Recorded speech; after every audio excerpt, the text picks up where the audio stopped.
Hello and welcome to the Uplifting Impact podcast. I'm Justin Ponder, Chief Information Officer with Uplifting Impact. And my name is Tamira Ramsey, and I am the DEI Associate Consultant here at Uplifting Impact. And we are here today joined with Alexandria Butler, affectionately known as Lexi B. Hello, Alexandria, how are you? We are very well. Thank you so much for joining us. Great that you're here and that you're joining us. Yes. Excited to be here.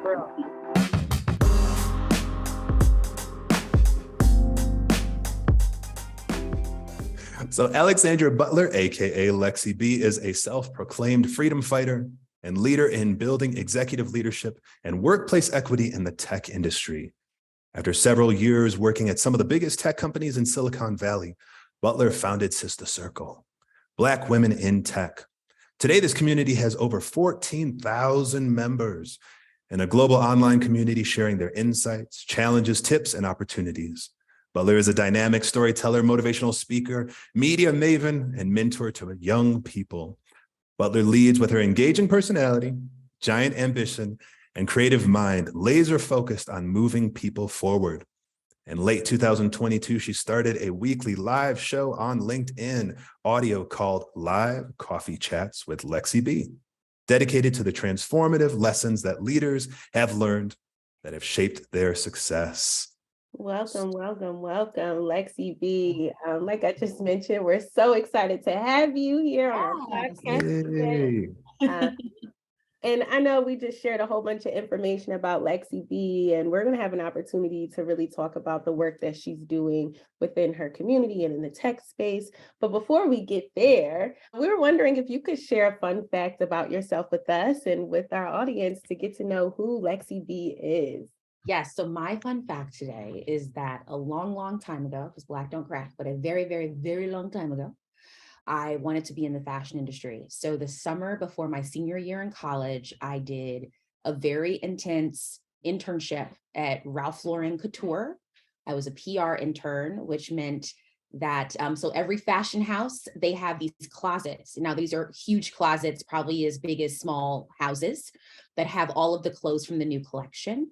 And so my job was to make sure that whenever someone came to rent out a piece of clothing, borrow, whether it's for a photo shoot or whether it's for an event, that the clothes got back, because these are like, $40,000, $50,000 pieces of clothing. And the summer that I was there, I got to take LeBron James, his Ralph Lauren, couture suit for the ESPYs. He said hi to me, but I'm an intern, so I just put the suit down.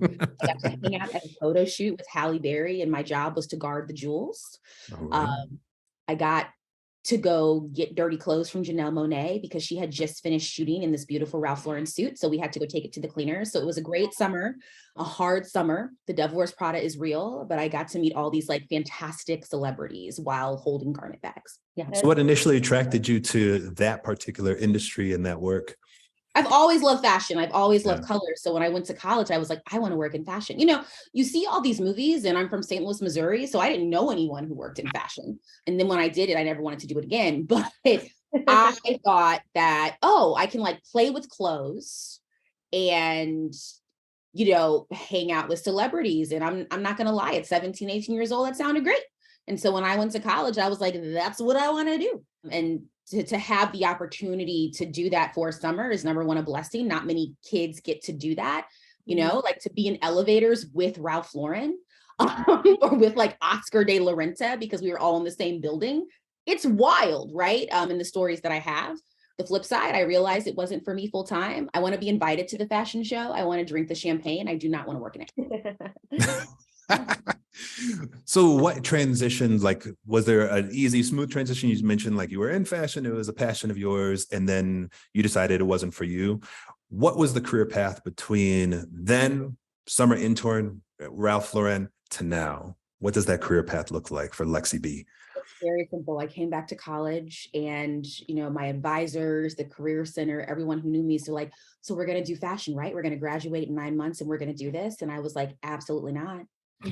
It was one of those, I tell people I had a 22-year-old life crisis, because my whole college career was fashion. And now it's September, October of my senior year. And I'm like, there's no way in heaven, hell, or purgatory that I'm doing this. So then the question is, what are you doing? And I'm like, I don't know. So what had happened was I went to a school that we were on the quarter system. So this is right before spring break. This is end of winter quarter. And I ran into this phenomenal Black woman who's a computer scientist. She's an engineer. She said, you're younger than me. And she asked me, of course, in the middle of the quad, while it was like a movie, while no one's around, of course, the most horrible question you could ask anybody, which is, what are you doing when you graduate? Right? The angst unloads. Yes. And I just started crying in the middle of the quad. Wow. Because I didn't have anything. And then to make it worse, like everyone expected me to have something. I'm a Capricorn. I have a plan. I have 6-year plans. I have 5-year plans. Like, everything is planned out. So of all people, for me not to have anything, it's a big deal in these social streets. Okay. And so she, of course, was not prepared for all of that. And she said, I think you should talk to this one person. And she worked at a company called NetApp, which is a hardware company, a very famous hardware company in the Silicon Valley. And she said, I interned there last summer. And my boss is looking for a new college grad hire. And I said, I'm not a computer scientist. And she said, it's fine. You don't need to be. Just go talk to her. And so I emailed this woman, really like honest to God. We became cool because of our love for shoes. Went to the interview.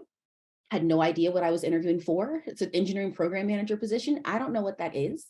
So I don't even know how to prepare. So I was like, I'm gonna just come with some cute shoes and we're gonna make it work. Right. And I distinctly remember this Black man walked in the room. He was the director of the department. And he sat me down and he was like, you have no clue what you're doing, right? And I was like, no. And he said, so this is what I need you to do. And he just sat and talked to me. It wasn't like he gave me a cheat sheet, but he was just like, tell me about what you did in college. What do you like to do? What are the best qualities? In your internships, what were you a superstar at? And then at the end of the interview, he took his notes and he looked at me and he said, that's the kind of stuff you need to say for this whole interview loop. And I was like, okay, right? Yeah. And that's how it all started. Yeah. And that's awesome too, because I think it coincides really well with what you ended up doing as well, is seeing these moments of networking, these moments of coaching that people from majority member populations take for granted. Yeah. And people who are from underrepresented communities, especially Black communities, are often statistically much more likely to be first-generation college student, first-generation professionals, and not know. And not to say that other folks from other populations don't know. It's just that they know. Nobody knows. They have people that know. Everyone's out here winging it. No one. Yeah. First of all, everybody's out here winging it. Don't get it twisted. No, the racism lies when you have an 18-year-old who's winging it because they're 18, right? Who is not Black or not a person of color or from a marginalized group of identity. And therefore, their parents know they're winging it, but their parents have friends that can coach them to get there. Everybody. And that coaching is like omnipresent. Like you're hanging out for Labor Day weekends. Yes. At the cabin. And they're telling you things that you don't even recognize. Oh, this is mentoring. Yes. Whereas Uncle Tony, who may or might not be like the executive VP of Apple, is like, go get me a beer and let's go down to the docks and talk about it. Yeah. Right. Say this, not this. Right. And if it wasn't for this Black man, his name is Kirk Law. He's great. He's a huge tech executive. He's great. He saw something in me. So I want to make it clear. It wasn't that he was like, you're Black, I'm Black, but it was clear that he was like, I don't think she realizes the tools that are already in her toolkit. So let's talk about those tools. And as I leave, I'm going to tell her, keep talking about those tools. Yeah. And I think that talks a lot of, it speaks to the work that you're doing with mentoring young people, because oftentimes, especially Black people of color, and especially Black women, when we're looking at a job application or we're looking at an intern application, we're like, do I check this box? Do I check this? Do I check this? Do I check that? Do I check that? And we're making sure that all the boxes are checked before we even submit an application. And so I think it's important that there are people who are going into these communities and speaking to young people and letting them know, like, you already have these tools inside of you. You already have the skills, even if you don't see it written down explicitly on this application. And you just have to learn how to sell yourself and learn how to talk about the work that you're doing and learn how to let people know that I add value to the work that you're doing. And you would be lucky to have me and not the opposite way around. I mean, y'all, the work's not that hard. Okay. Again, Black don't crack. I'm very old. The work's not that hard. And it's not that hard, at least in, you know what I mean? It's being in rooms and being okay with chaos because tech is always changing. Yeah. Being okay with, oh, there's no solution. Let me go in this corner and like play around with some stuff for 2 days and see if it works. It's being okay with slapping stuff on a wall and someone saying like, yo, Justin, that's whack. And then you go, okay, well, why is it whack? And then y'all figure it out. And then 2 days later, you have a masterpiece, right? It's really understanding that it's not the what, it's the how, right? It's understanding that I learned during that job interview, that was when, this is 22, this is what, March of 2011, that you don't need to have all the skills on the job description, okay? My job description for my new college grad application literally said requirements, master strongly preferred. How is it a job for a new college? I swear to you, right? And so I remember when this friend of mine in the quad is like, you should apply. And then she sends me the job description. I remember emailing her back and saying, hey, that bold at the bottom, like, I don't even have an undergrad degree. And she said, just apply. And I was like, okay. And so I applied because I didn't overthink it, because I was like, I might as well throw something up there because guess what? I don't have anything right now. And so I was the kid in the new college grad class where I got a job that the job description said master's degree preferred. Right. And I had graduated from undergrad 3 weeks before I started this job. So we got to keep that narrative. So I really thank you for saying that. I don't know why people don't listen. Apply for the job. Yeah.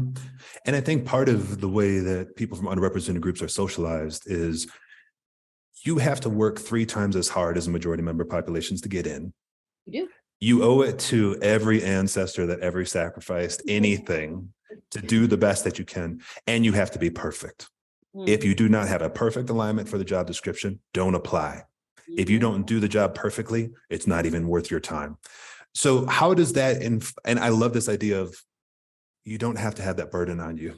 Like, just apply. It's going to get messy. Figure it out like everybody else. How does that inform your work that you do now with like live coffee chats and mentoring other people in similar positions as you? Do you find yourself often being, like you said, the Black woman who is the computer scientist who sat you down?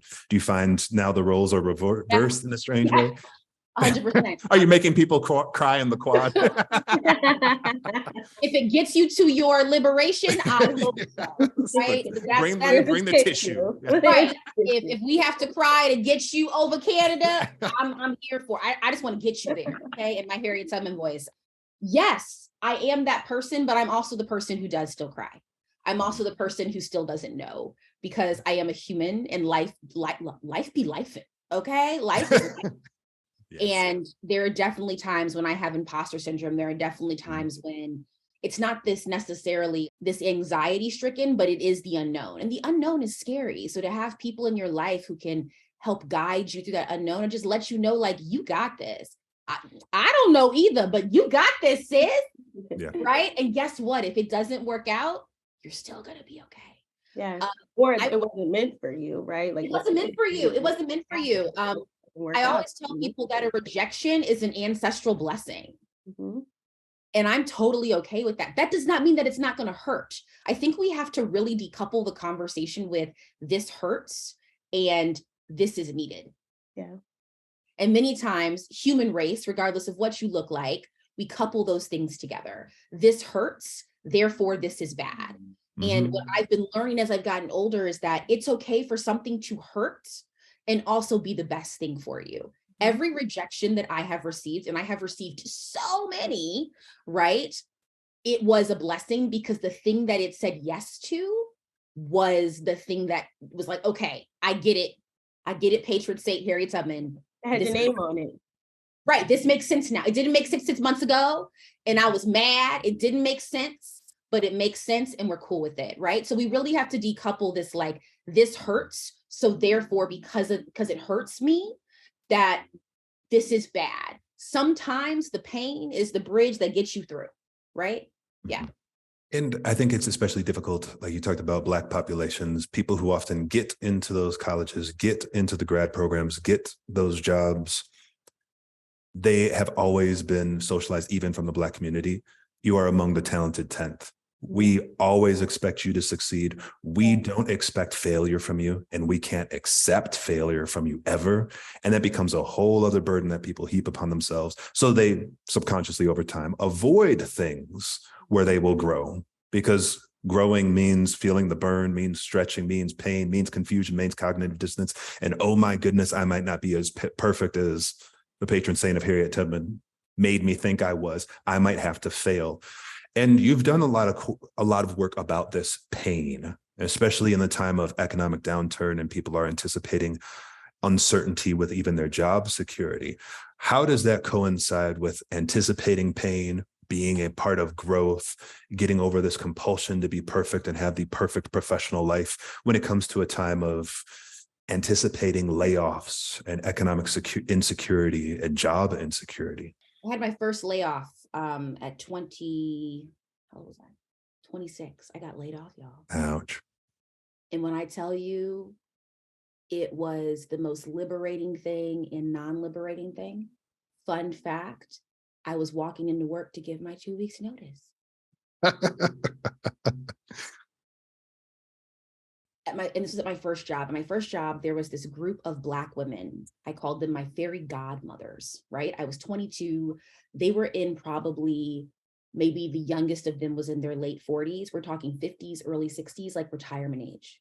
And I didn't have anyone to hold on to. I was in the engineering department. They were in like HR and finance. So they also knew that there's some things they can't help me with, right? But they really shielded me. They became my safe space. I remember I could go to them anytime and I could be crying and they would stop a meeting and come get me. I remember they would see me in the hallway and they'd be like, why is your shirt look like that? Right? Oh, you forgot to iron this morning, right? And some people mad at that, but it was like, oh, I have these aunties at work that are watching out for me, right? They would do things where they would, because of their jobs, they would know a lot of the executive leadership, regardless of color. And they would do things like, hey, CTO, you need to have coffee with one of our new college grads. Elevate each other. Me. And I remember when that happened, it was like the week before the layoff. And one of them, I was telling her about I got a job. And I was like, I cannot wait to tell them on Friday. And she looked at me and she pulled me aside and she was like, have you heard about these rumors about layoffs? And I was like, yeah, but whatever. I'm gonna tell them Friday. And she was like, I really need you to not tell them until next week. For the record, on record, she did not know the layoff list. She did not work in finance, but she was a 55-year-old Black woman who's worked in corporate. Exactly.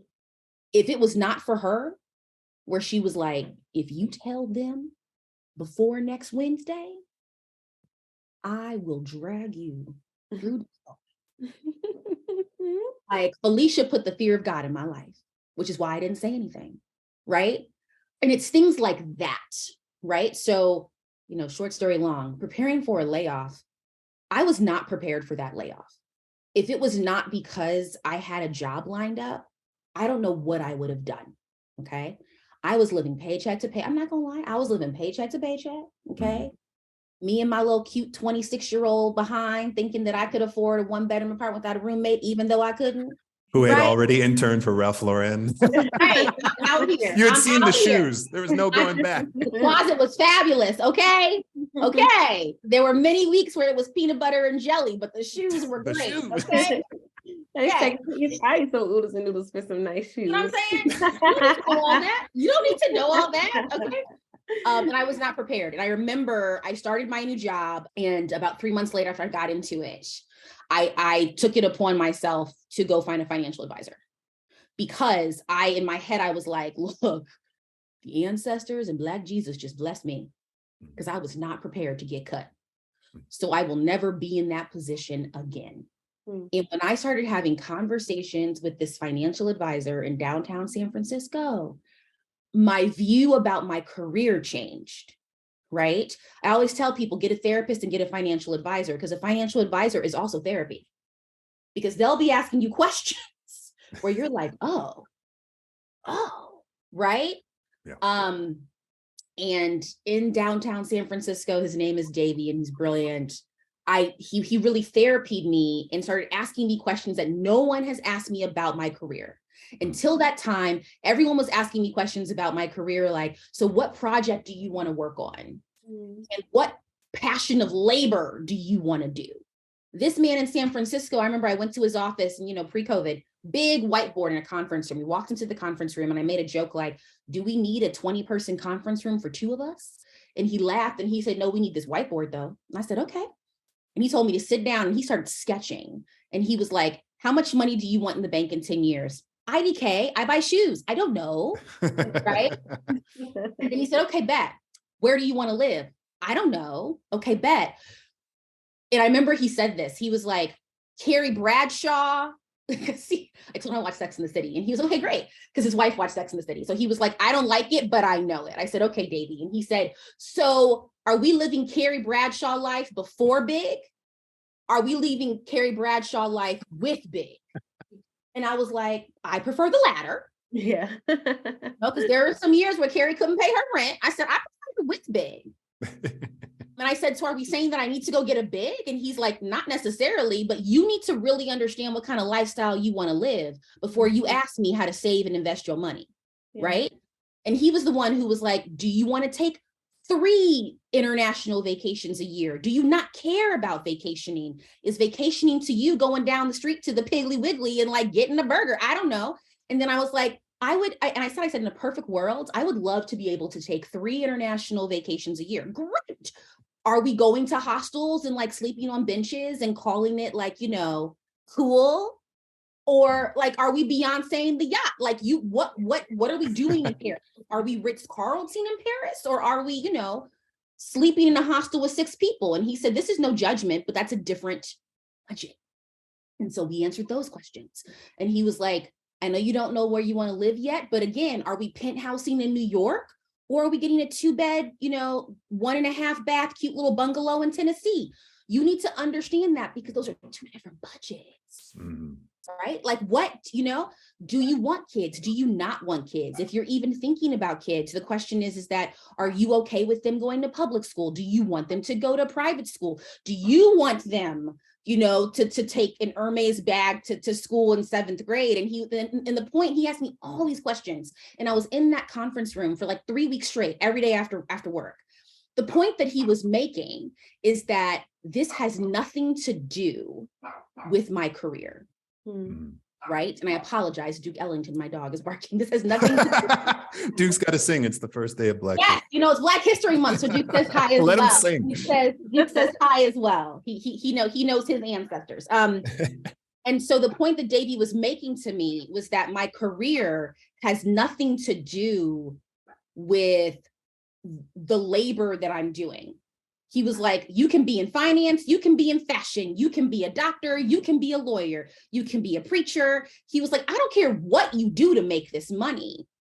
Why are you making it? And no one ever asked me that before. And that was this huge reckoning. This is like the summer of 2016, where my mind was blown. And from then on, that's how I started treating my career. And so to bring it back to the layoff conversation, I started working towards having tools in my kit that when I was laid off, if I ever got laid off again, I'd be okay. AKA savings, right? Investments, living below my means. So if I get laid off, layoffs are hard regardless. And we can discuss that about like the layers of emotional and mental and psychological unsafety a layoff brings. I promise you it's one, but layoff oppression is a spectrum. It's one thing to get laid off and say, I cannot pay my bills next month. Right. That is a different conversation of a layoff than saying, I am mentally and emotionally and psychologically drained and what just happened and why don't these people like me, but my bills are going to be good for a year. Right. That's good. That's good stuff. It's different. It's different. Now, oppression, again, it's a spectrum, right? I'm not saying that you're not oppressed. But it's a different conversation. And I never wanted to be, I was like, look, I live in white supremacist America. I'm always going to be oppressed. Okay. I don't want to be that person if I can help it. So it was like, how do I work with this financial advisor to figure out while I'm good? I was working at Airbnb, the hottest at the time, the hottest startup in the world. There was not going to be a layoff, right? They gave me a little more coins. So like I actively decided when I got more coins, I was like, oh, so Davey, I shouldn't like go get a bigger apartment. I should probably just keep the same one or keep the same budget. And he was like, yes, look at you adulting. I was like, oh, okay, good. Right. And so started living a little bit below my means, not to live in poverty, but just to be like, oh, I can save and I can plan and I can invest. I have all these stock. What is stock, Davey? Blah, blah, blah. And to really fill out my life like that. 2, Layoff-Proof 101. I also during that time did the most networking that I ever did. Okay.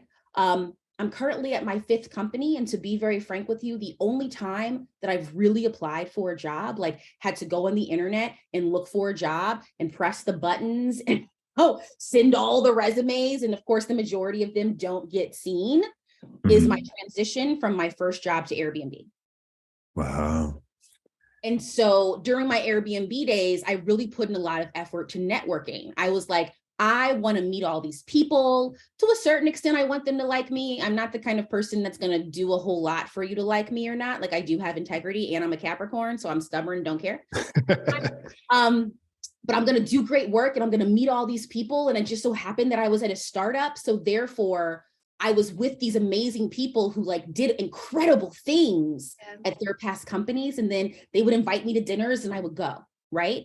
My transition from Airbnb to the next company, it was because someone at Airbnb knew someone at that company. Like, you should talk to Lexi, right? Absolutely. My And that's another transition one. from that company to the next company, I cannot make this up. I met a woman at a happy hour between Airbnb and my 3rd company. And we just started talking and laughing. And it turns out that we vibed and that she had worked with a lot of people that I worked with at Airbnb who said decent. They were like, she's not crazy. We're not a sociopath, right?